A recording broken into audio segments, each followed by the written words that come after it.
first of all, thank you for coming. I'll do a fancier introduction for you at your talk, but I think this is Dr. Damien Destontaines of Tumult Labs. He's a really great researcher in privacy, mostly differential privacy. I think many different flavors of privacy. He's got a great blog, single-handedly doing a great job communicating privacy to lots of different audiences. I think you all probably know this, but we're sort of doing a weird flipped version of this talk today. So we'll just have a sort of beginning 30 minutes of Q&A, and then at the official class time of 12:30, we'll do the actual talk. I know some of you are already familiar with Damien and have maybe met him before, but for everyone else, I hope this is going to be a good chat. I hope for you all, I hope it's going to be a good chat too, I suppose. Damien, I don't know if you want to say anything to introduce yourself beyond what I just said, but after that, we'll just launch into some questions. Yeah, that sounds great. So in case people don't really know, sort of like normally when you give a talk and then people have questions at the end, they can ask questions about the talk. If we do this reversely, I don't know. My understanding is that you're all master's students from the privacy engineering class at CMU, right? Yeah, okay. Yep, that's right. I should have introduced ourselves. That's true. Yeah. But so just to sort of just a bit of further background on what I've done so far in the last 10 years, I guess. I was at Google for 7 years. Then there I was technically a software engineer, but in practice I was more like privacy engineer, especially in the last 5 years or so, where I was leading the anonymization consulting team. So basically when product teams wanted to use data forever, retain it forever, or share it with third parties, or do something that they normally would not be able to do, and the privacy people would tell them you have to anonymize the data, they would come to us, and we would try and help them do that properly according to high standards. As part of that, we sort of try to push as much of these use cases into using differential privacy as possible. And in parallel to doing that, I also did a PhD at ETH, also on differential privacy, focused mostly on the practical aspects of it.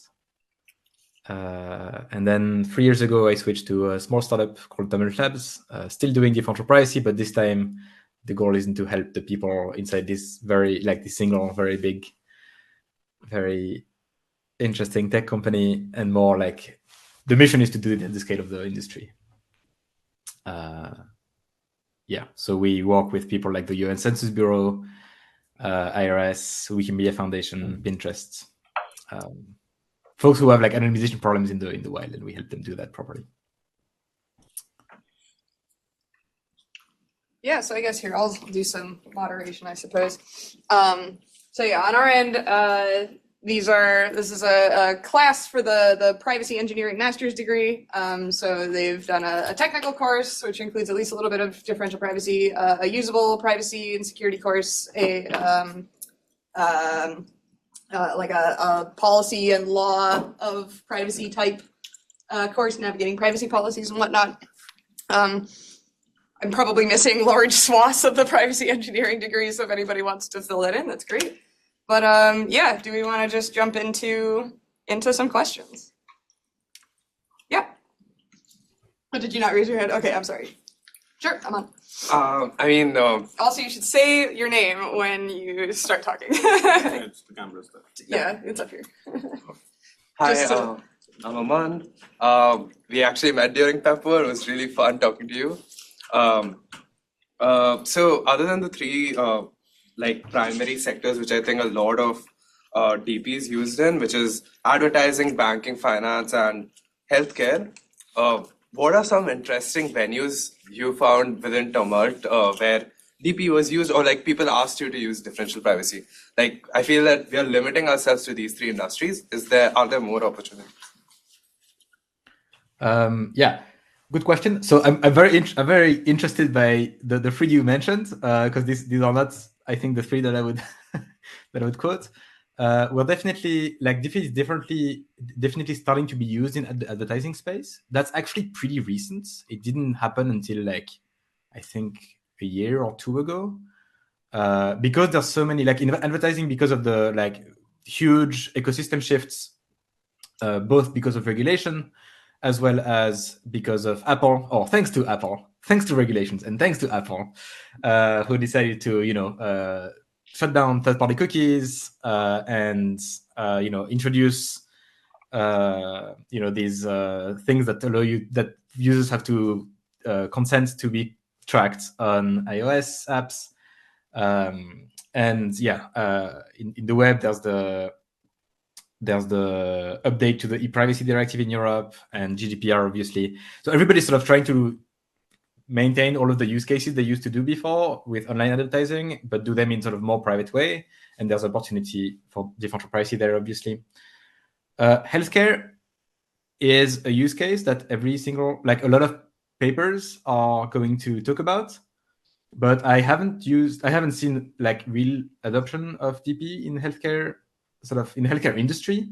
We have done, like when I was at Google, we did some releases that were healthcare related, like the COVID mobility reports, or we did a release where it was to help people understand vaccination intent or symptoms search, but it was all about like taking search queries and anonymizing statistics over search queries by geography, type of query, and so on. So this was sort of public health in the sense of other researchers could then use this data to do good research and combat the pandemic. But in terms of healthcare industry companies paying to use differential privacy or trying to deploy DP for their own use cases, I haven't seen a lot of that so far. I think in healthcare, the complications are that there are existing pathways to handle data, and these pathways are bad, but nobody cares. Bad from a privacy perspective, but people don't really care about it. Like the HIPAA standard, which you might have heard of in the US, is from a technical anonymization perspective kind of awful, but it's compliance, so people just use that, and there's not much push for doing anything else. The notion of noise, like adding noise to data, is scary to every single industry we talk to. But in healthcare, especially, people are like, if you make my classifier, 2% lower, it's going to translate to more misdiagnosis, which is going to translate to more deaths, which, is a hard argument to push against. Banking and finance is also like an industry in which we haven't yet quite penetrated the market. I think there's more interest that we see here. A lot of people want to do trials and give it a try. Synthetic data is a big thing there because banking both has a need to use a ton of like very complex data infrastructures, and they want to do a lot of data, they would like to do more data sharing, data monetization. The business case for doing anonymization synthetic data is, I think, much stronger there. But banking is an industry that doesn't move very fast in terms of adopting new technologies. So they're still very much like early beginnings. The one industry in which we've seen most success right now is, I think, like tech industry, even outside of advertising. Like at Google, I would say the vast majority of use cases for anonymization was retention. Like people just want to keep insights for a long time, or publishing, providing statistics to users. Like we use anonymization in places like, Google Maps, the histogram that you see when you look at a restaurant, when you say like how many people are going there and are there more people than usual, that's DP. Google Trends, parts of Google Trends are differentially private. Like these kind of like making products better by using data in ways that your lawyers would all not be super fond of using the data for it otherwise. And of course, with Tumult, most of our business comes from governments. So we helped with the US Census Bureau, IRS, USDA, Department of Agriculture. And so this is more the government. In the government space, it's more like agencies want to share data either with the public because it's their job, like the US Census Bureau, or with other agencies, like the IRS. The data sharing use case with IRS is they want to share data with the Department of Education because the Department of Education is requesting some data from them, and the IRS is like, well, we can't give you the raw data. and we can give you the statistics, but the way they were doing it before had a lot of problems, and DP really helped them solve that. So yeah, I guess this is a level of overview of big use cases right now. Non-profits as well, but it's also like very early stages, and it's like non-profit is not really an industry that's homogeneous. Wikimedia Foundation, we loved working with these people, but they're very unique. not many people like Wikimedia Foundation.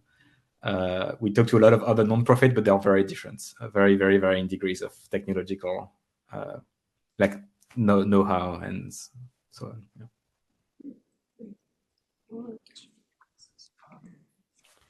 Yeah, sure. Hey Damien, I'm Surya, privacy engineering master's student. I mean, I'd like to know a little bit more about Tumult Labs and like what type of clients you have. I mean, you did give a little bit of a brief on it. Like, I'd love to hear more about like the types of problems you've solved, some exciting problems. Yeah, so Tumult Labs was founded by 3 academics. Very like experts in differential privacy. If you look at differential privacy, you can't like take a course on DP without having read some of their papers.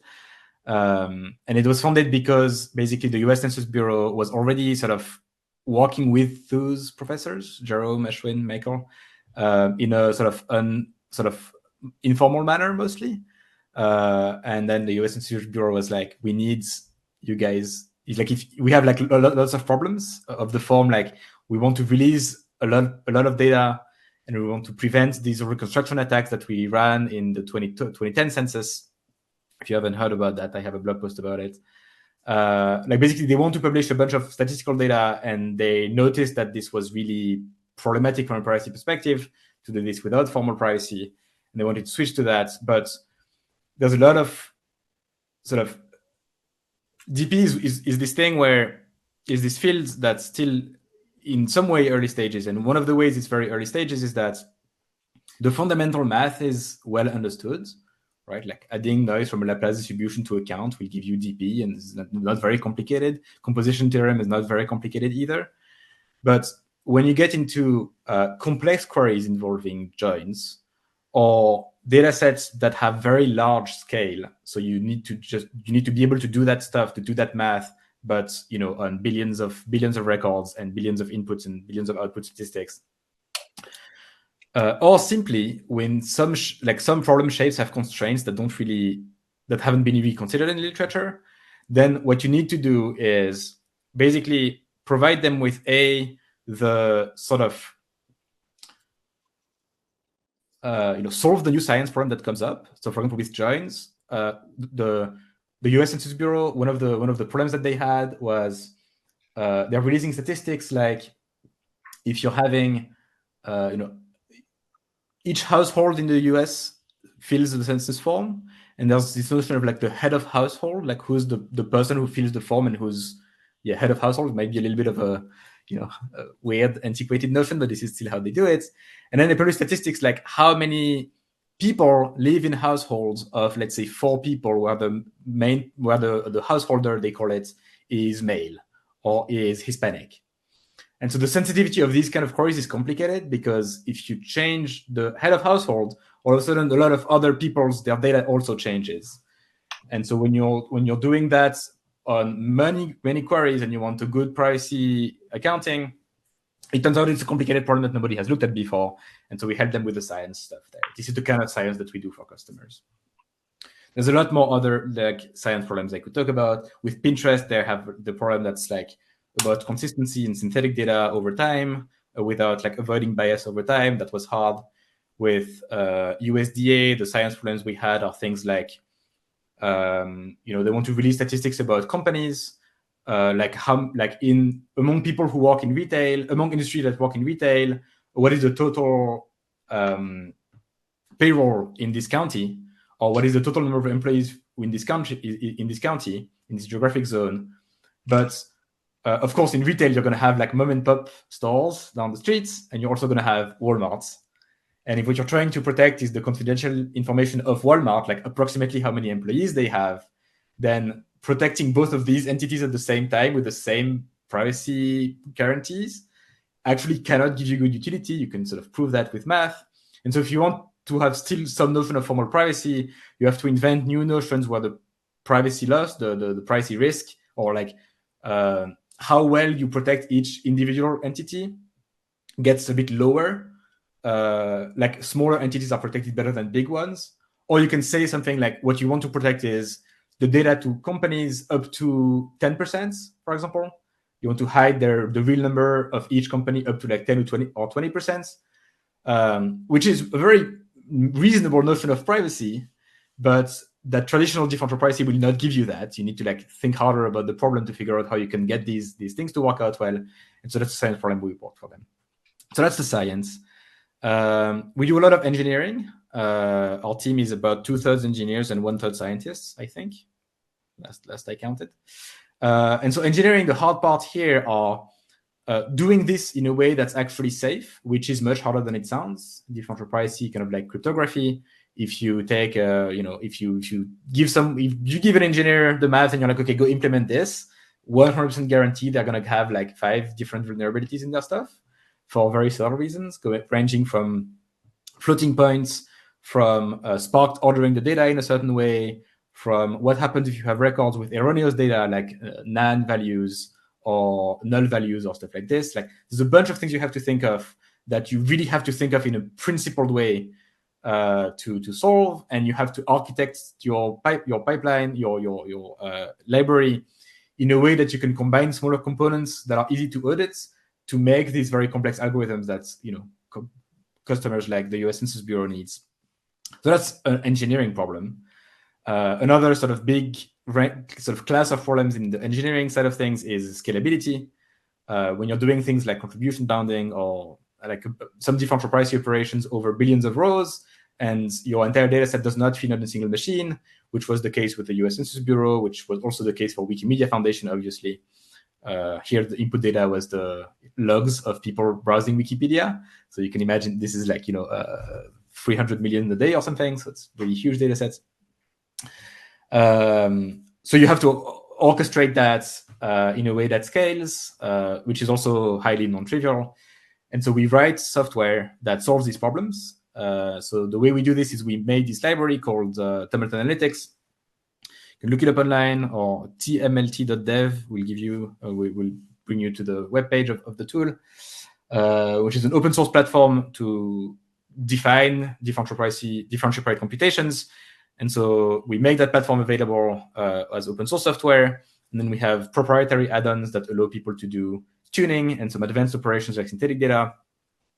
And we also build software that's custom for specific customers. Like we were the people who wrote a bunch of the code for the US Census Bureau because they don't have the engineering firepower to do that themselves. They did some of it themselves, but not all of it. We did a lot of it as well. So that's engineering. And then there's a whole aspect of it, which is more about the process. Like when you try to deploy differential pricing in practice, there's sort of like a workbook that you have to follow, or that you have to. You don't really have to, but we have developed a sort of workflow that people use that's repeatable.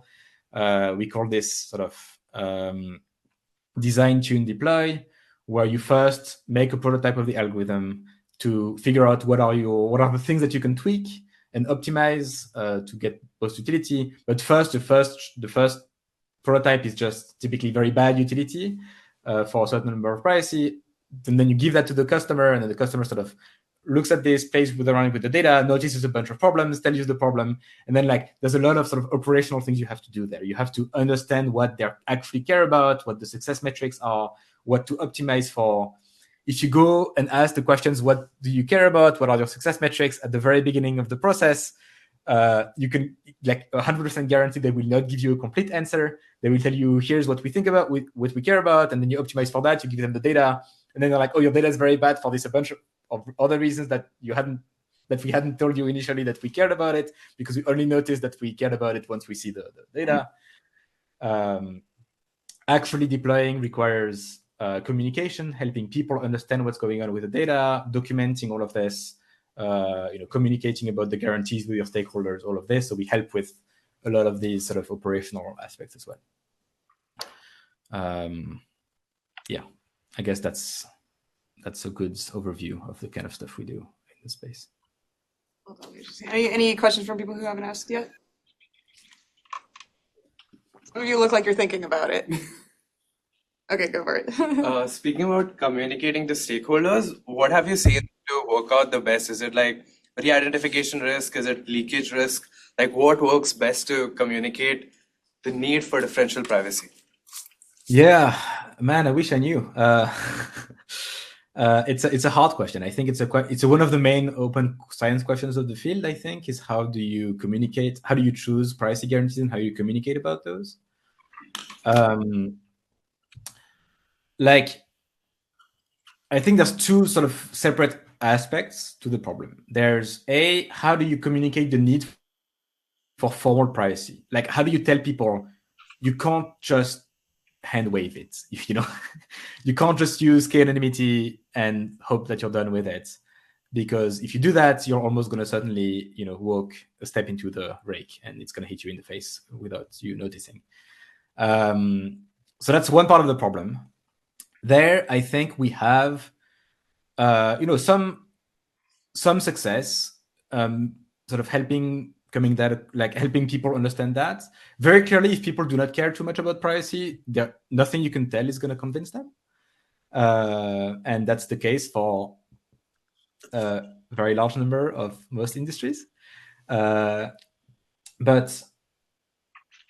so there's going to be some industries that care mostly about compliance, and so you have to talk about privacy in a language that's not about doing principled things, doing things that make sense from a mathematical standpoint. It's really all about like differential privacy is the gold standard for anonymization, the thing that like now more and more, documents written by regulators are sort of starting to push people in that direction.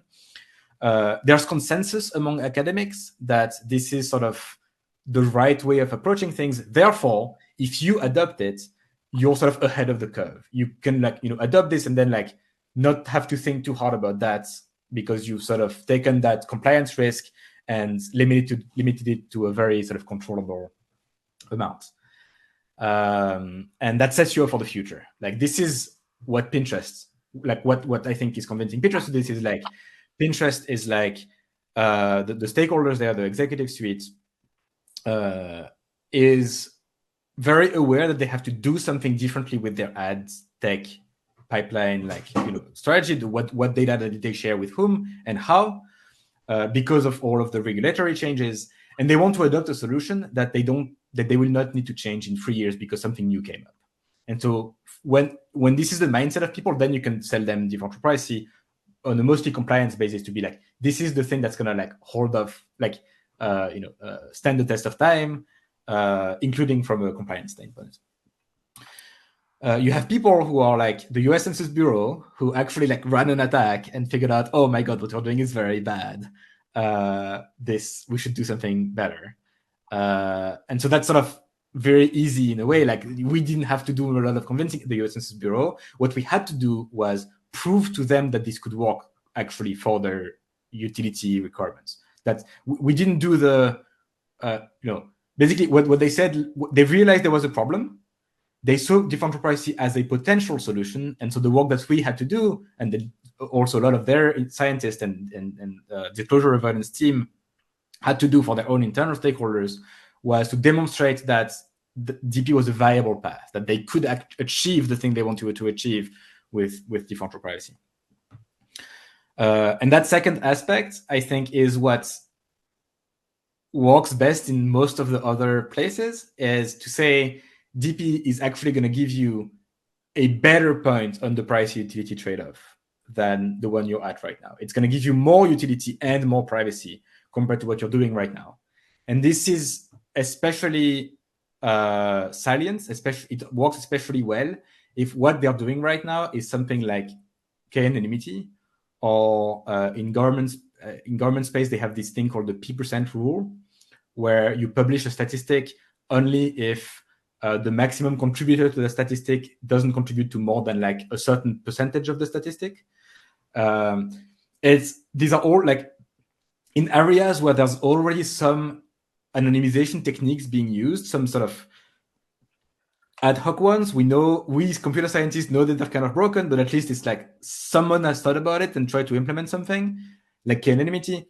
like usually that comes with a lot of suppression. Usually they're not happy with the data that they are sharing or publishing because they have to remove too much data. Because in most interesting data sets of the world, too much of the data is in the long tail, and you can't preserve the long tail with these ad hoc techniques. Or you're doing something that's sort of like obviously very bad in a way that like is kind of like, if somebody looks at it, they're going to notice that. If somebody like an anonymization expert looks at it, they're going to notice that it's not great. So in all of these industries, usually DP can come with a sort of win-win situation where you say, we're going to replace your previous technology with something that's safer and also going to allow you to release more data. Like your suppression rate is going to go from 75% to 30%. And the cost of this is going to be a little bit of noise, but you're going to be able to like release so much data that the price of that noise is very much, you want to do that. Plus, it's not just you can release more data, but you can release more data like transparently. You can explain to people what you've done to the data, which was not the case, for example, with the US Census Bureau in 2010. They couldn't say exactly what they did to the data because they were afraid attackers could use this. Differential privacy allows you to be fully transparent, so that's also really nice. And also allows you to say, send out the data with confidence intervals and do like sort of science on it in ways that you couldn't do before. As you will, as you will almost certainly notice, when you start working in the privacy space, a lot of privacy jobs is about convincing people to stop doing bad things. And if your argument is what you're doing is bad and you should fix it because you should be doing good things instead, it's not, you're not going to get most wins this way. You're going to get most wins by introducing situations where you're bringing something that they actually want. That's like in differential privacy space, it's like more accuracy, like less suppression, more data that you can like unlock and share with more people. Sort of this kind of stuff. So this is sort of what we're trying to find as an ideal use case is a use case where you can enable people to do that. Okay, I think we have time for maybe one more question before we switch to talk mode. Yes. So you said that you work with the US Census, and how does the negotiation go? Let's say we have to release certain data with a certain privacy budget epsilon. So do you convince, obviously most of them, they would say that we need better utility and the privacy versus utility trade-off. How do you kind of explain, you touched some of it on it, but do you let's say they give an epsilon of say 20, you construct a reconstruction attack and show them that attackers are able to get some data out of it, or how is the final number decided by whom? And yeah, so this depends heavily on, like, I've seen everything. You have companies like the Wikimedia Foundation. Their goal was to have an epsilon of 1 for privacy day, like a person day privacy units. And they were like, we would like to see if we can like significantly increase the amount of data we are publishing using a very low epsilon. So we were very confident about this. And we think like if this low epsilon works, then this is great. This is great. And we're not going to look further. And it worked. Like we managed to get the utility that they were interested in this very low epsilon. So then it's like, great, everybody's happy. This is extremely principled, right? This is the way that most differential privacy experts would sort of hope that real life parameter choice is being taken. You're like, you take a thing like a parameter that you feel good about, and then you try to get as much utility as you can out of this fixed privacy loss. This is not how it usually goes. Wikimedia Foundation is a very special nonprofit, very, very strongly care about privacy in ways that most companies do not. Very often what happens is we have these, like people have fixed utility constraint. They're like, we need to have this relative error, this like median relative error, this 95th percentile relative error.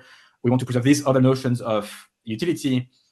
Find us the best epsilon that works and the best possible privacy posture for these like hard accuracy constraints. And then you do your best, and then maybe the epsilon you end up with very large. And then you can think, okay, you can try to explain to people like what this means.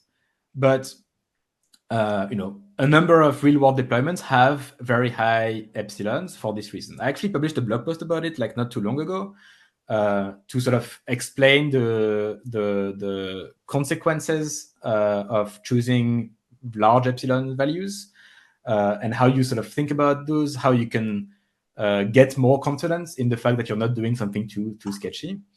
In a lot of cases, the answer boils down to like differential privacy with a large epsilon is often much better than any other option, even if it doesn't feel great for people who are sort of theorists. And then you have times, and so you ask like, how does this negotiation goes when you have more of a negotiation going on? The US Census Bureau is not the best example I could give for this because most of these negotiations happen internally. You had basically like they have a disclosure avoidance team that tries to figure out what's good for privacy, and they have a bunch of statisticians that know exactly what needs to be like what kind of data is considered fit for use, is considered good enough to ship. And so negotiations happen mostly between these two groups, and we don't really see a lot of that. One thing that we see, a good example I have here is I told you about this like IRS sending data about sending data to the Department of Education. So the use case here is a website called the College Scorecard. I don't know if you've heard of this as US graduates, probably maybe you have. It's a website that tells you like if you go to do this degree, the expected median salary that you're going to get afterwards is this much. That data comes from IRS tax data because the Department of Education does not know how much you earn afterwards, but the IRS does. And so there's a join happening between these two data sets, and then the IRS calculates these statistics and sends them to the Department of Education. And there it's very interesting because you have two different agencies, and very clearly each one has is one side of the negotiation, right? The IRS does not want to share or publish data that goes against their federal mandate to keep taxpayer data confidential. So they really strongly care about privacy, and they don't really care. Like they want to help the Department of Education, but this is not their project, right? They don't really care about the Department of Education getting fantastically great data. The Department of Education, they just want the best data they can get. They don't really care about privacy. They just want to help their future college graduates, choose their degree. And so what DP here gave these two companies is before they adopted DP, thanks to us, this negotiation, this privacy utility negotiations happened between the two of them. There was a suppression or like ad hoc noise used. It was like very much not grounded in anything quantifiable on the privacy side. Basically, the Department of Education was like, oh, can you give us also this query and this drill down, and can you make this query with less suppression and so on and so forth. And the IRS was like, well, I don't know, this doesn't sound super great, but at the same time, they don't have the resources to like actually run attacks on their stuff. They don't really know what's good and what's not good. And they have to like try it out, convince themselves whether this is safe or not, then send the data to the Department of Education. The Department of Education is like, oh, unhappy, so they ask for more things. It took like months and months of emails and meetings back and forth. And everybody in this process was kind of very frustrated. DP, what they allow them to do is for the IRS to tell the Department of Education, okay, we are willing to give you this much privacy budget. Tell us the queries you want to run. And it's your job to optimize the data that you want. It's not like, here are the sort of hard privacy constraints, and you do your best within these privacy constraints to get the utility that you care about. If you think it's worth it to take a query and remove it completely so that this other query gets more budget and gets more accurate, you decide to do this.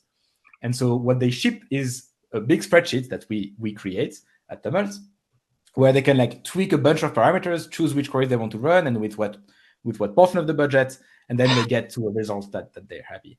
And it's really streamlined negotiation because it puts the onus of optimizing for solving the problem to the person to the entity that actually wants to solve the problem.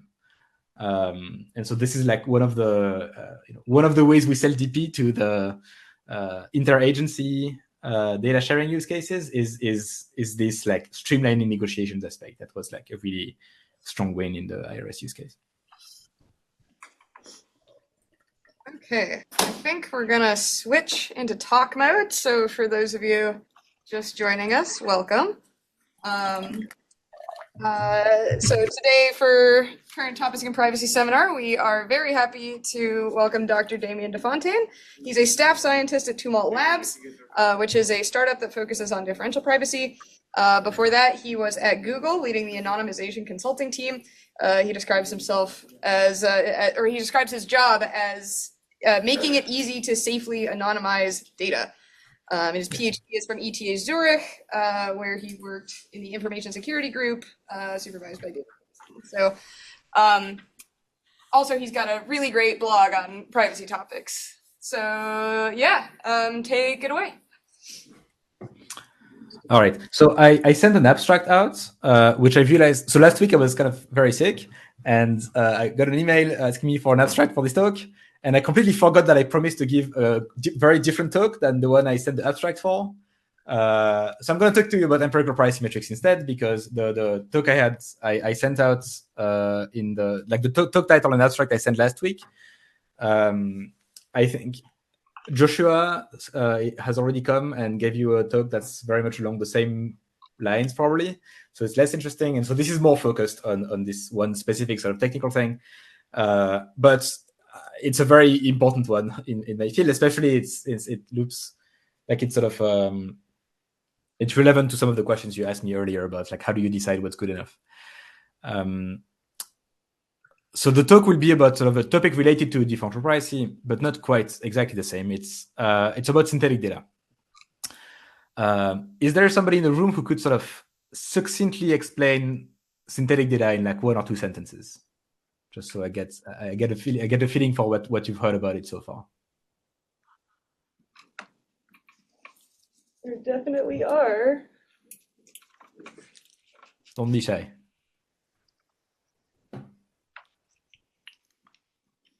I promise that whatever you have in your head is a reasonable answer. Yeah.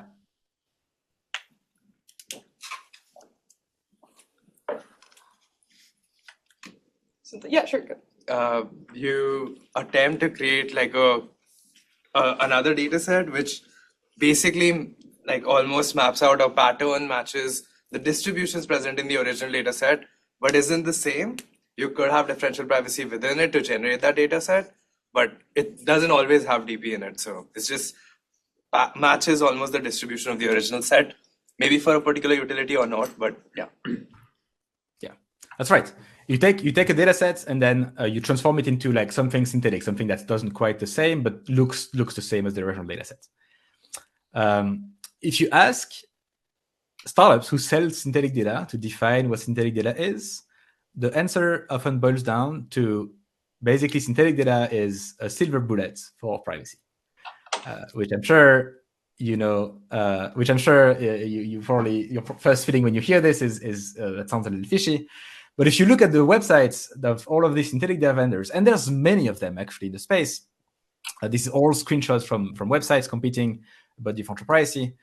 The pitch is basically that you pass your data through a synthetic data generator, and then you get something that you can use for all of the use cases that had privacy problems in it, like data sharing or publication or retention use cases.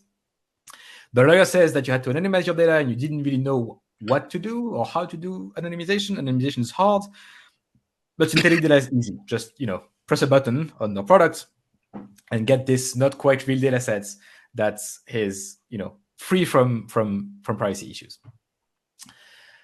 Of course, the claim sounds a little iffy at face value.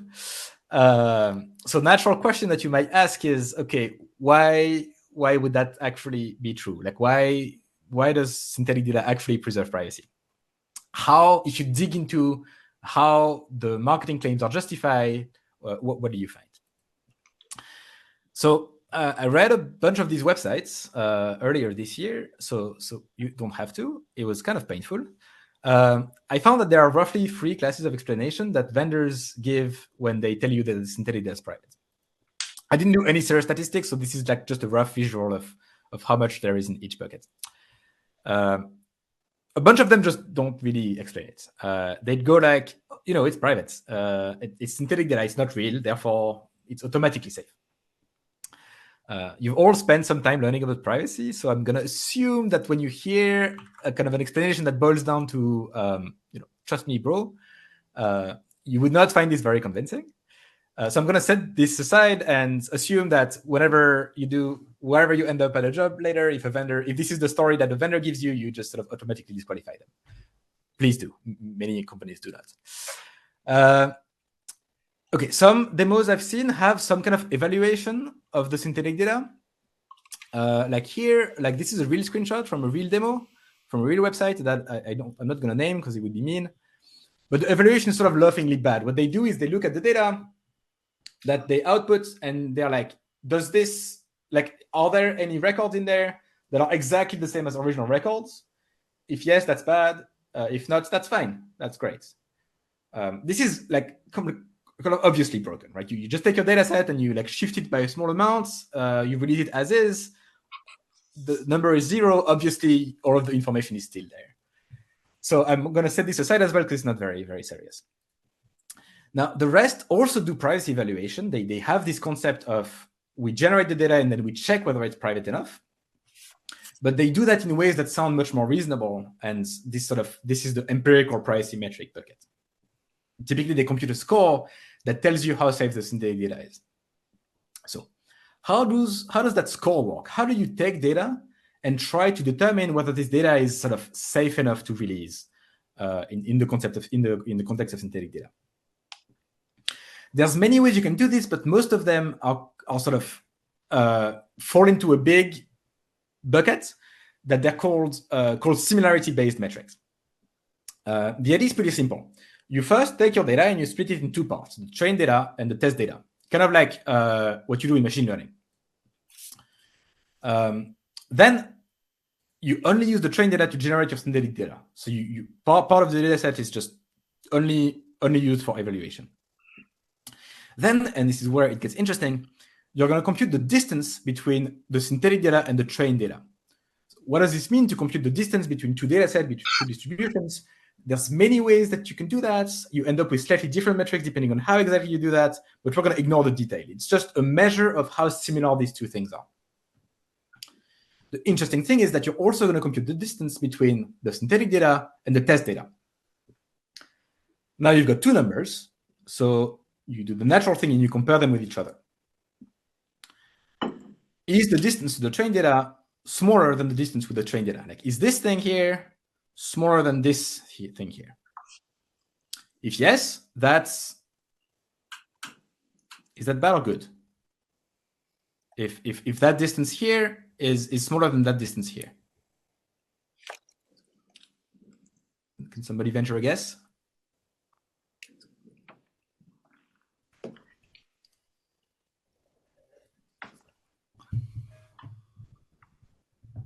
Come on, people. Surely I'm not the first person who asks questions to the audience in it's one of these seminars.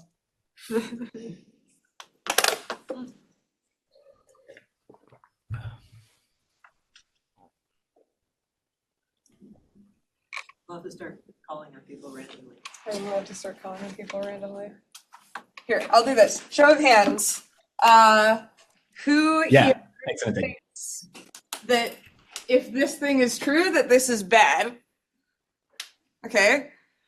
Who here thinks that this thing is true, then it's good? Okay, so I saw like 5 hands for bad and like 1 hand for true. Let's try again now that people have raised their hands. Okay, if this thing is true, who thinks it's bad? Okay, okay, so like 60%. If this thing is true, who thinks it's good? That should be the other 40%. So I'm calling the other people who didn't raise their hands saying the second thing is true. All right. Damien, A lot of undecided people, but that's right. Yeah, like if this is true, then this is bad because it means that what you've generated here basically is not just close to the distribution of the real data, which is what you want to achieve.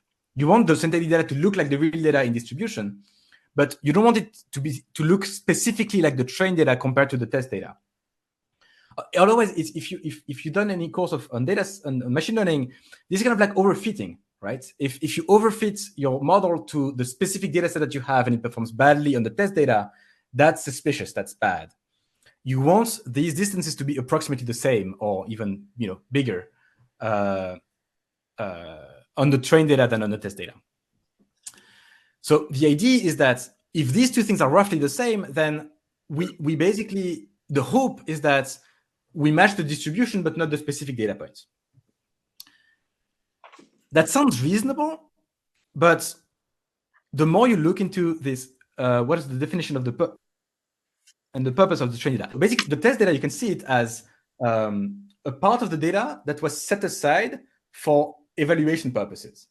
So suppose that, for example, the synthetic data, one of the ways that it could boost the utility of the utility metrics, one of the ways you can get synthetic data that is very, very useful, that is very, very accurate, is by just reproducing the data that it's been trained on, right? You just make an identical copy of the input data, and you output this as an output data, and you call that synthetic. Obviously, it's nonsense, but it's going to make all of your metrics be like, oh yeah, this is great. The synthetic data has exactly the same distribution as the original data. Except if you do this distance is going to be very small because these two data sets are basically going to be the same, and this distance is not going to be small because the data points are going to be different. So you want the synthetic data to be matching the real data in distribution, but not specifically to the data points. So the test data basically is a check that is used as a check that you haven't captured things that are specific to individual data points and not the distribution of the data sets. Of course, that's the spirit, but the talk is called something about things being bad and ugly, so you can probably see where this is going. The problem is that when you do these metrics like this, the first thing to do is it's very easy. The first problem with him is that it's very easy to cheat. Like, all you need to do to make the metric say that you've done a great job is to make sure that the synthetic data is not too close to the real data by just avoiding having data points that are too close. But of course, if you do that, you actually are leaking information. If I tell you, here's a bunch of places, a bunch of data points, and none of these data points is close to any of the data points in the original data set, you can sort of draw a little around and fill in the holes, and you know where the real data points are. So that's not great. Second, the process that I described earlier, this idea of doing a random test and a train and test splits and then computing the metrics in a certain way, this is actually very randomized in practice. So you're going to compute the metrics on a specific output, and it's going to tell you, yeah, that's great. This output is safe. And then you're going to run your algorithm again with a different train and test split or a different output because the generation process is itself randomized. And all of a sudden, it's going to be bad. And that's not great, because when you want to deploy an algorithm, you want to be sure that it's safe, not just in one specific instance, but actually you want to make sure that sort of it's going to continue to behave well privacy-wise over time when you give it new data. And these empirical privacy metrics do not do this even if you don't touch the data set, if you just repeat the process multiple times. They're just going to give you different answers. A worse problem, which are actually a bit more profound, is that the attacker model is very strange. So you're all studying privacy, so I'm assuming you've gotten some basics on how do you model a privacy attacker. How do you figure out who is trying to do something bad and what they're trying to do? What is the bad thing they're trying to do? Ideally, you want your privacy metric to capture that, to capture a very specific attacker that's trying to do something reasonable.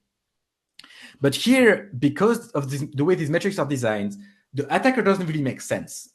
The attacker that they conceptualized is you have the real data points on one side and the synthetic data points on the other side, and the attacker is trying to mix to figure out how to draw lines in between the real and the synthetic data points. But that's not what they would do in practice, right? In practice, they don't have access to the real data. And even if they did, the fact that they're drawing these lines doesn't really translate to sort of real privacy risk. So it doesn't really it doesn't really model an attacker that sort of makes sense. Finally, a very big problem with these metrics is because they compare distributions, they compute a distance between two collections of data points that gives you an averaged metric on your data set. You can imagine that if all of the points are roughly well protected, but some points are very, very badly protected, the metric is going to tell you, yeah, it's fine. On average, the privacy of these algorithms is okay. But privacy isn't an average case property. Everyone needs privacy guarantee, and this is a very crucial point that applies to a bunch of other subfields of privacy as well. Like, if you have privacy for 95% of people, but the last 5% has catastrophic failure happen to them, that's very bad. In fact, it's almost worse than if nobody has privacy protections, because at least if everybody's privacy is bad, usually you notice faster and you try and fix it. If the metric tells you everything's fine because it's an average, and then you're actually doing something really bad for outliers, that's really bad. Okay, so these are pretty serious problems. Imagine we try to design new metrics that solve all of these problems. Is this just immediately good? Does it solve all problems? I don't actually, if the designs of specific metrics is bad, there's also problems with the way they're used. And this is sort of one level deeper kind of problem. Fundamentally, all of these metrics, they're trying to do something pretty simple conceptually. They're trying to quantify risk. They tell you there's some kind of risk scale, and some end of the scale is good, and some end of the scale is bad. And you're trying to see where you are on the scale. We've seen that the way they compute risk doesn't really make sense. So maybe there's quotes that you need to use here. But more importantly, tell you that you're here on the scale, you're in the safe zone, you're fine because you computed the score and the score was good based on an empirical privacy metric, is actually a lie. That's not what empirical privacy metrics can ever tell you, even if you fix all the problems I mentioned before. At most, when you do an empirical evaluation of a specific data set, of a specific algorithm, what that can tell you is you're somewhere here.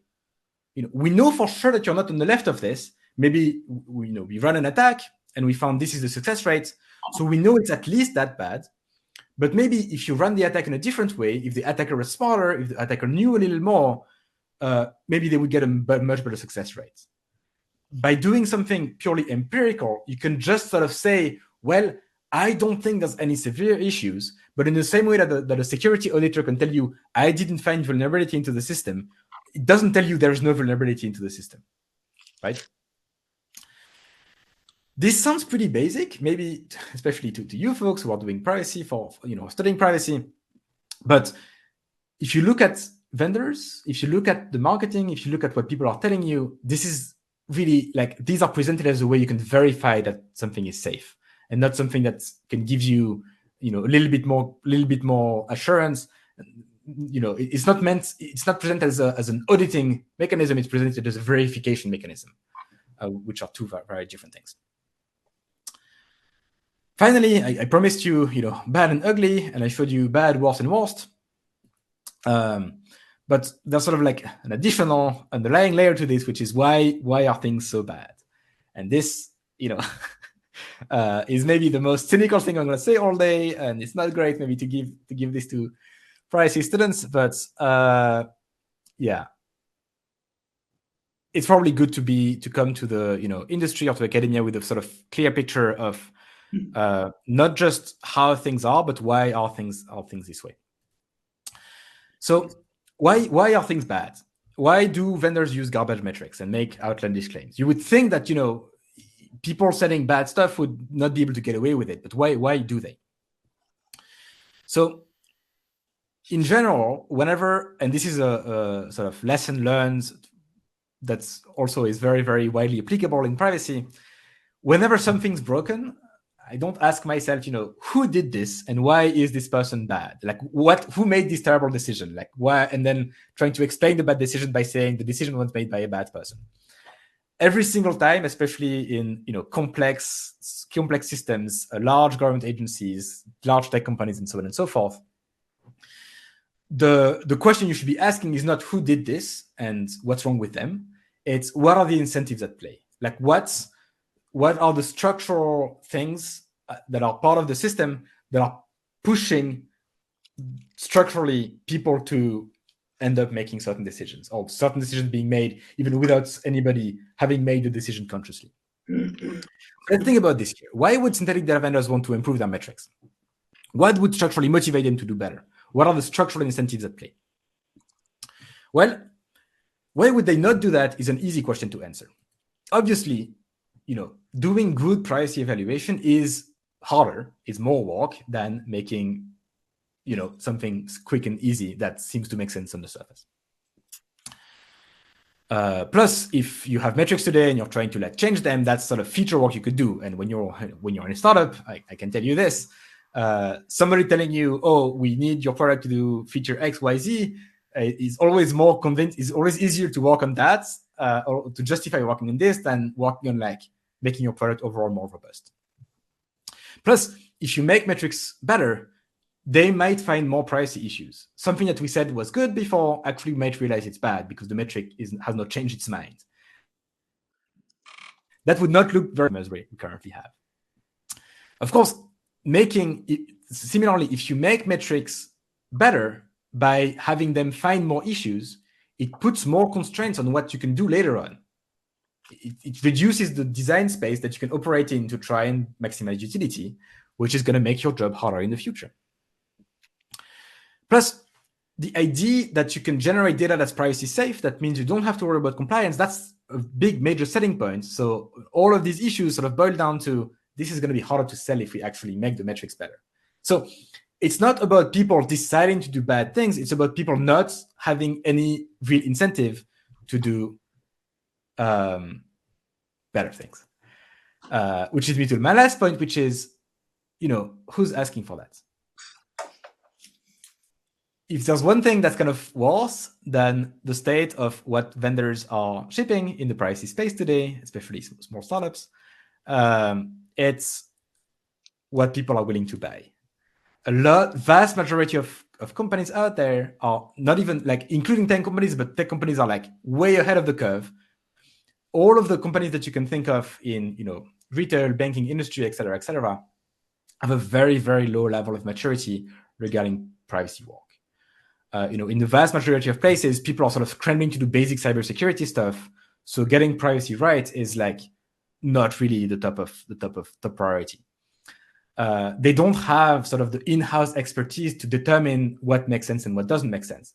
Even the people with a pretty advanced, privacy programs like larger companies,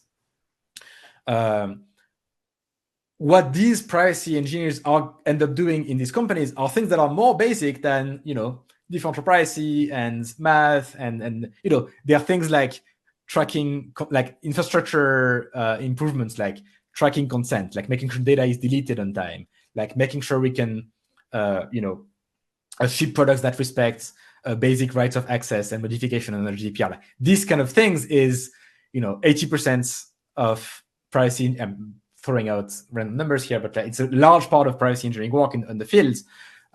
These kind of subtleties of empirical privacy evaluation is very much not top of people's minds. So these are all reasons why it doesn't really make sense for most people to spend time improving the space. And when you're a startup and you're scrambling and you have 6 months to live, so you need to land the next customer, otherwise you die, it makes sense that this is what ends up happening structurally. Okay, so these are reasons against change. What are reasons for change? Well, I don't know. I just don't know. From where I'm standing, there's just really not much, push to do better. The only reason I can think of right now is that people start asking for it. So I'm saying you here, as in privacy engineering students who are going to end up being privacy engineers, pushing companies in the better direction. Hopefully, now that you've seen this, you're going to be able to say something. In general, it's true also for other privacy products. If something sounds too good to be true, it probably is. But in that space specifically, you probably want something more principled. Okay. Whoops. What's happening here? Hey. Oh, there we go. Now, is there a path to redeem these empirical privacy metrics? Can we do something better here? I actually think so. The idea of quantifying risk is a great idea, is something we should be doing more, and is something that you will want to do when you're working inside big companies, because quantifying risk is how you explain to people, the value you're bringing.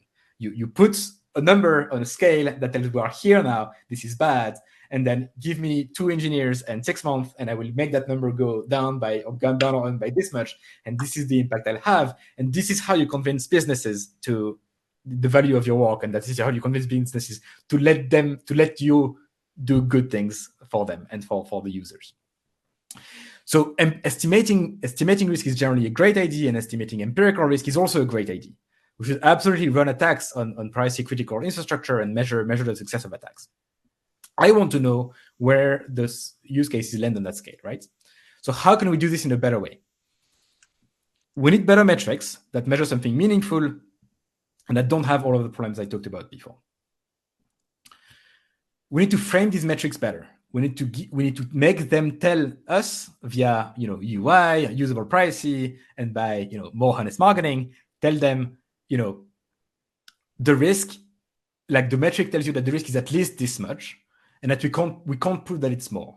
But this is what the metric should tell you, and this is the way we should present metrics. Which leads me to the need to using empirical privacy metric in conjunction with other ways of quantifying risk that give an upper bound on the risk. In many fields, including cybersecurity, you can never really have a complete upper bound on the risk because we don't have a way of pointing at a system and saying this system is vulnerability free.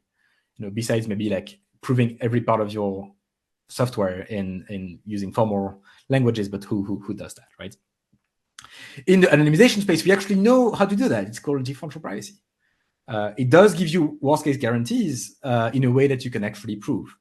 And so therefore, if you have both an empirical evaluation and a worst case guarantee given to you by DP, this tells you that the risk is somewhere here. And that's actually really valuable kind of information and framing that you can act upon.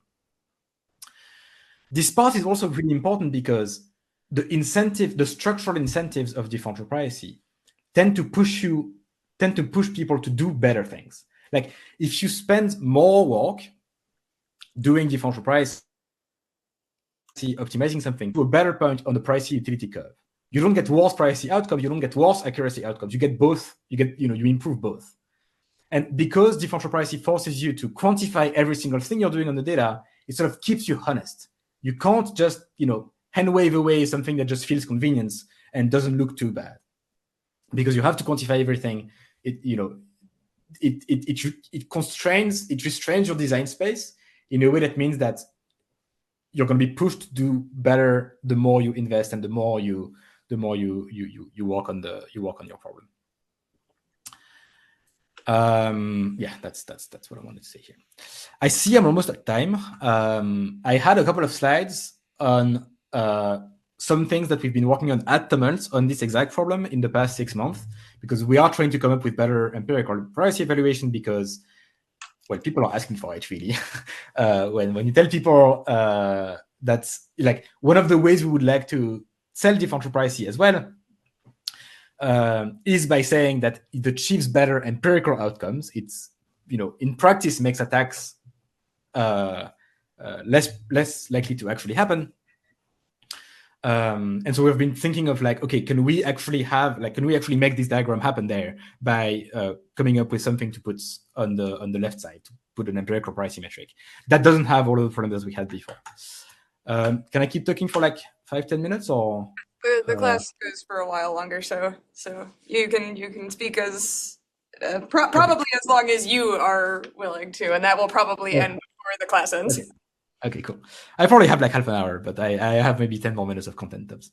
Yeah, sure. So the idea that we're very strongly that we're being inspired by is called privacy auditing. Does anybody know what privacy auditing means in the context of differential privacy? Anybody raise their hands and propose an answer here, or is this like too in the weeds for this? This one might be a little in the weeds, but I'm curious if anyone wants to take a stab. I mean, yeah. Could this be like doing attacks on membership inference attacks, reconstruction attacks, and quantifying what kind of percentage of accuracy you're getting on this? Looking at the epsilon delta guarantees. Yeah. So this is a good answer. This describes the technique used for privacy auditing. This is like what privacy auditing, like the privacy auditing work run attacks. But the idea is that you have a system, the system claims its DP with say epsilon equal 2, and you're interacting with the system in some way, typically by running attacks, to sort of try to disprove the claim, to try to find a bug, to try to like basically experimentally show that the epsilon is actually bigger than 2 and has to be bigger than 2, otherwise you would observe a different behavior. So it's kind of like checking. The way privacy auditing works in practice is as follows. Well, actually, there's many ways privacy auditing works in practice, because there's many kind of attacks and there's many kind of mathematical analysis you can do about it. But there's one idea that we think has particularly a lot of promise, which is by Steinke and other folks at NeurIP last year. The idea is to use something called privacy canaries. So you have your real data set here, and you also make another data set that you call privacy canaries that are going to be used for privacy evaluation.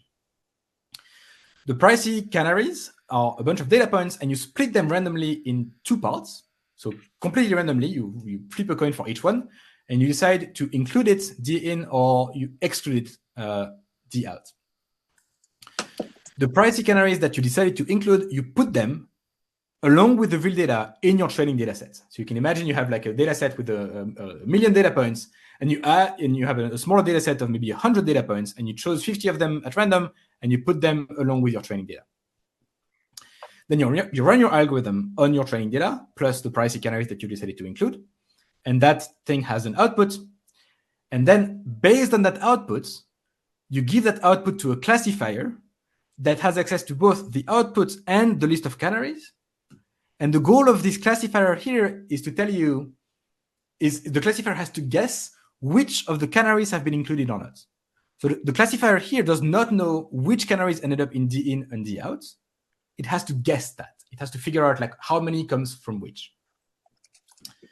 The idea is that if the classifier has a very high success rate, again, you can imagine like a very silly mechanism that just outputs its inputs, that just leaks all of the data. The classifier has a very easy job to do. It just checks whether each canary is in the output or not, and it enters yes, D in if yes, and D out if no, and it has a 100% success rate, right? So if the high success rate, if the success rate is high, the classifier manages to figure out how many like which canaries have been included in the training data, then that's very bad. And if yes, if no, that's very good. Oh, that's a pass. Importantly, like I'm very much hand waving the math here, but you no. can let's say like 90%. Then this means that with probability. Oh, Damien, unfortunately, you froze for a bit. So you just said importantly, and then we didn't hear it. So I'm not going to describe the math here, but if the success, like you can take the success rate and convert it to a lower bound on the privacy loss. So basically, you can say, oh, I observe empirically a success rate of, let's say, 95%. This means I have a mathematical theorem that tells me this means that the epsilon of the mechanism is at least 5 with probability, whatever, 99%. So you can translate the success rate into a lower bound on the privacy loss. So this is great for privacy auditing, because this is exactly what privacy auditing is trying to do. It's trying to show try to prove a lower bound on the epsilon. But what's really interesting is that you can see this whole process and basically not change anything about it. We have some ideas on like things to change about it for operational reasons, but from a conceptual standpoint, you can take this and be like, actually, that success rate here is just an empirical privacy metric. If the success rate is high, it means that the classifier has successfully ran a membership inference attack on your mechanism. It means that something about the mechanism leaks information about D in here, right? It means that the classifier has been able to observe which data points were included based on the output. Therefore, it means that the output has not been very well anonymized.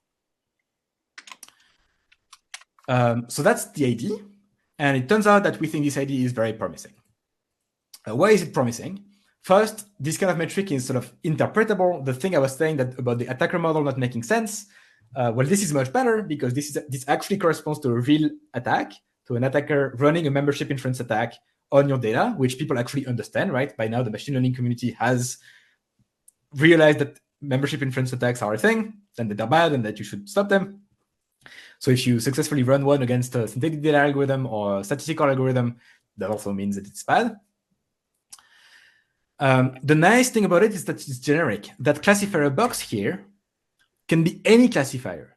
So you can imagine having this be a thing that runs like 5 different attacks and chooses one that performs the best. This means that there's sort of like robustness built in the sense that if you find a way of cheating the mechanism, of cheating an existing classifier by doing a mechanism that's actually very bad, but the classifier doesn't detect it, you could come up with a classifier that detects that thing and then use this as an empirical privacy metric, and that would tell you that it's bad. So you can never have a classifier, you can never have an empirical metric that tells you there's no vulnerability. But the nice thing about this approach is that it can capture future attacks that we don't think about today by just giving you the choice of adding additional classifiers in the future. Another really nice thing about it is that the privacy canaries box however you want. So a very easy way to do this is you just take 1% of your data, and that's your privacy canaries, right? You don't include it with the rest of your data, and you just choose randomly which ones you include or not. That gives you, the classifier, that gives you a score that corresponds to the average case privacy. You can also say, I'm concerned that, let's say indigenous populations in the US are going to be more sensitive to the identification attacks due to their data being more sparse. Therefore, I'm going to construct a privacy canary set that's just with indigenous people in it. You can do that, and it's going to give you an empirical privacy metric for this specific subpopulation. And so let's then give you not just a risk for average case, but also for like specific subpopulation. You could even do things like, I'm going to look at my data sets, and I'm going to take all of the data points that are the most outlier, the weirdest data points in my data sets, or I can even come up with, make up very outlier data points and put that in my canary set, and bam, I have an attack. I have an empirical score that applies specifically to outliers. So that's really nice. That's not something that existing metrics can do. Because this link between epsilon, between the success rate and the privacy loss is bound, is math. It gives you uncertainty built in. So it tells you, we observe this. It means that the privacy loss is larger than this with a specific probability. So you can control and quantify that uncertainty. You can put this on the same scale as differential privacy. You can have, a thing that says like privacy loss is minimum this much, maximum this much, and this is what we're trying to achieve. All of this is kind of like this general idea of doing this kind of thing is kind of new. And so this is why there's like test tubes there. It seems promising to us, but we're operating in the real world. We're not operating in academia, meaning it's not enough to actually make a good case and make some empirical evaluation that shows nice things about this and get it published somewhere and then move on to something else.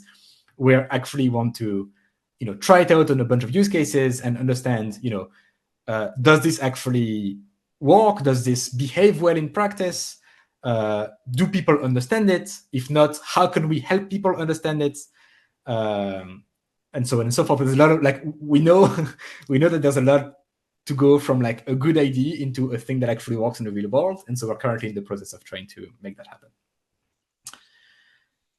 That's it for me today. Here's a bunch of links to social media and my blog. And you can also shoot me an email if you'd like to chat or if you have further questions. Let's thank the speaker. So Damien, I want to be respectful of your time. So I know it is late for you. So if you want to jump off, that is totally reasonable. If you want to stay for a question or two, that's also totally reasonable. Yeah, I have about 10 minutes. Yeah. All right. Any quick questions now that we've had the talk for this? How's the industry perception for differentially private synthetic data? Yeah. So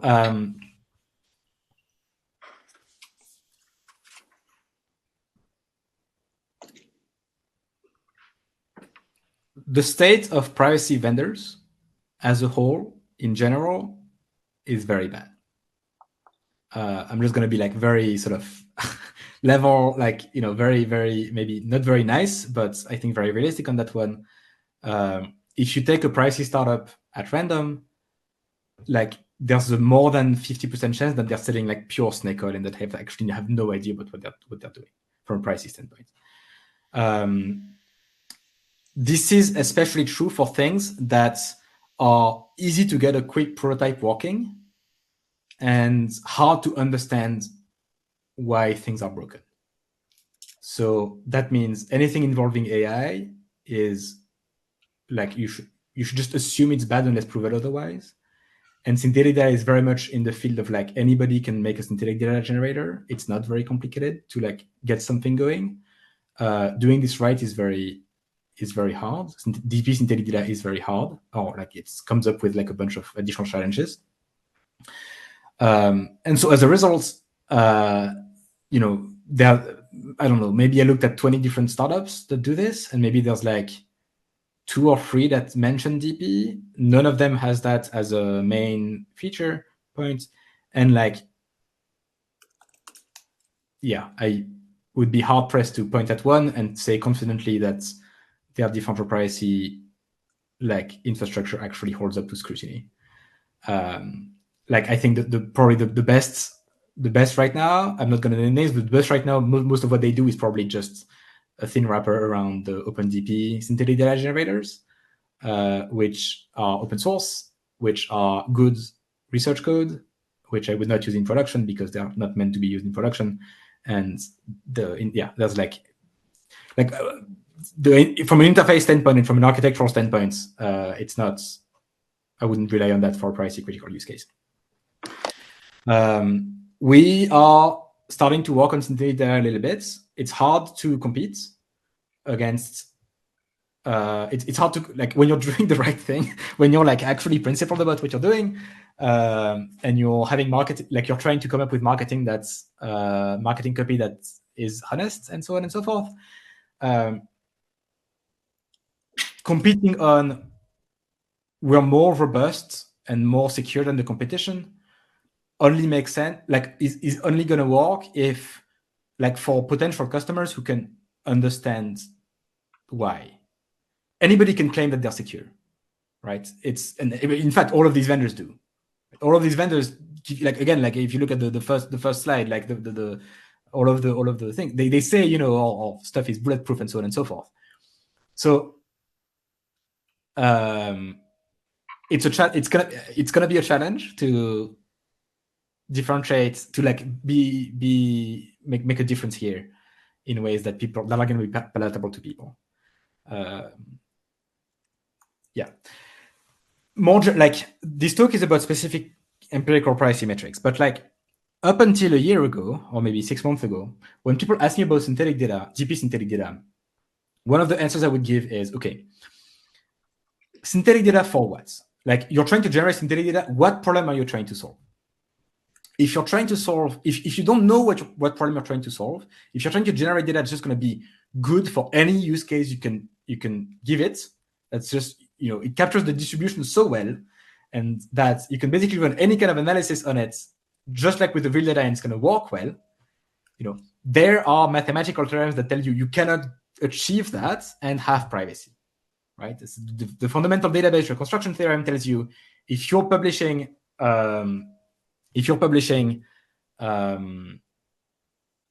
too many pieces of statistical information about the data sets, you are actually, reconstruction becomes trivial. And that's true if you have synthetic data that captures all of the statistical properties, right? You just compute a bunch of statistical properties and then you reconstruct and then bang, you're done. And people are actually doing this in the literature. And it's not just So then the question becomes, you have to, if you want privacy, you have to decide in advance what you want to do with the data. Decide what you care about, what aspects of distribution you care most about. You have to decide what use case you're going to use your data for. And if you do that, once you know what you want to do with the data, the pitch for synthetic data becomes less potent, because now, if what you want to do is, let's say, release a bunch of statistics or train a machine learning model on it, you could just do that in a differential privacy way directly by computing DP statistics or training a DP machine learning model. And that would almost certainly perform much better, both from a privacy standpoint and from an accuracy standpoint, than having the synthetic data sort of halfway through, right? So up until like a year ago, I wasn't even really convinced that there was a very good use case for synthetic data sort of to begin with, at least not from a privacy critical standpoint. I have since changed my mind for sort of two reasons. The first one is that there's a bunch of use cases that actually they don't care about utility, like testing, like a bunch of synthetic data use cases in the banking space.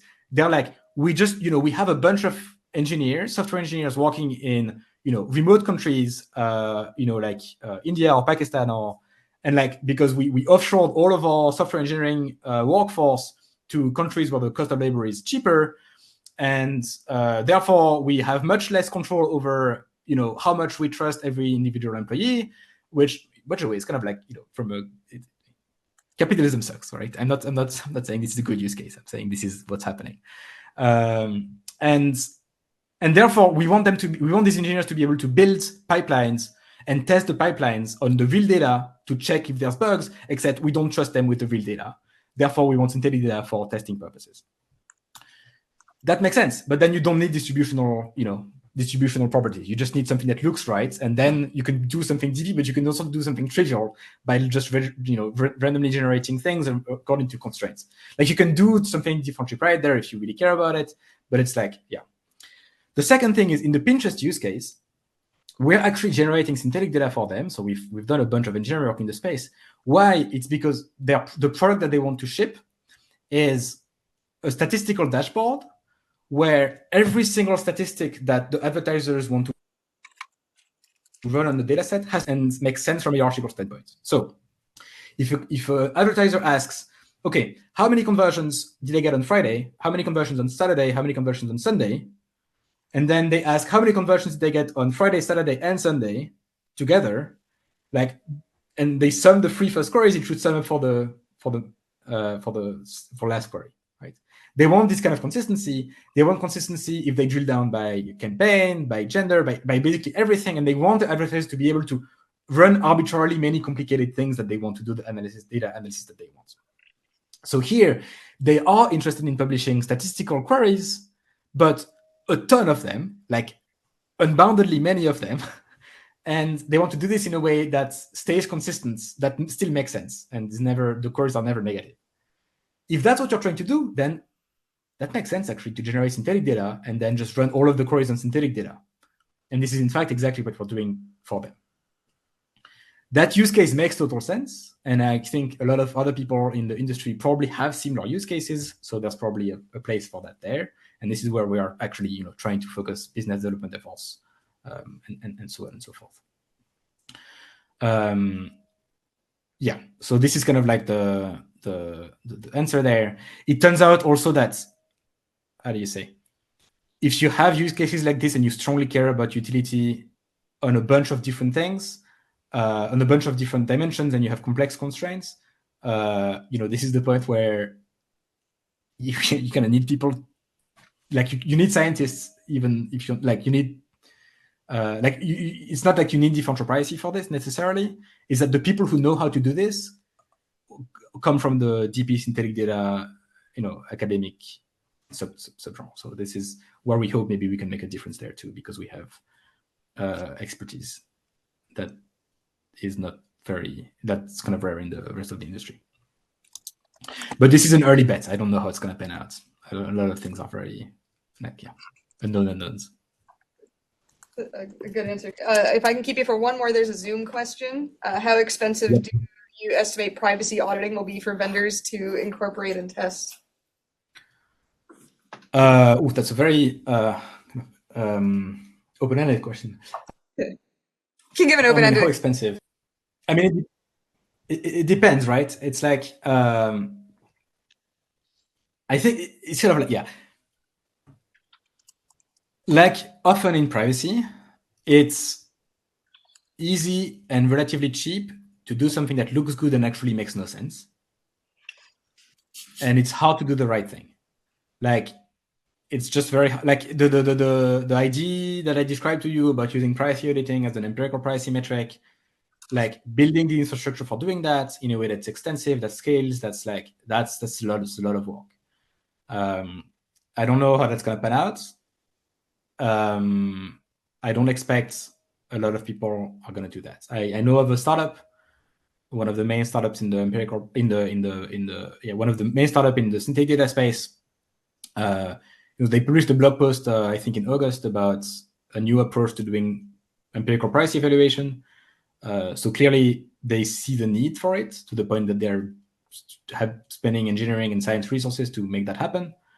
Their method still has the problems that I outlined. Essentially, it doesn't make a lot more sense than the things that they had before. But somebody who doesn't know about that, about the field and its intricacies, would probably look at that and be like, wow, they're like way ahead of the curve. They look very serious. How expensive? Yeah, like a big, yes, it's a big feature, but it's feasible if you have the right skill sets. Right. I think I'm going to cut it off there. Let's all thank Damien again. Thank you so much again for coming to talk at CMU. Thanks. And we'll hopefully some folks will reach out. Yeah, don't hesitate. I read every email I receive and I answer most of them. I have questions later, but we'll talk later. See All ya. right.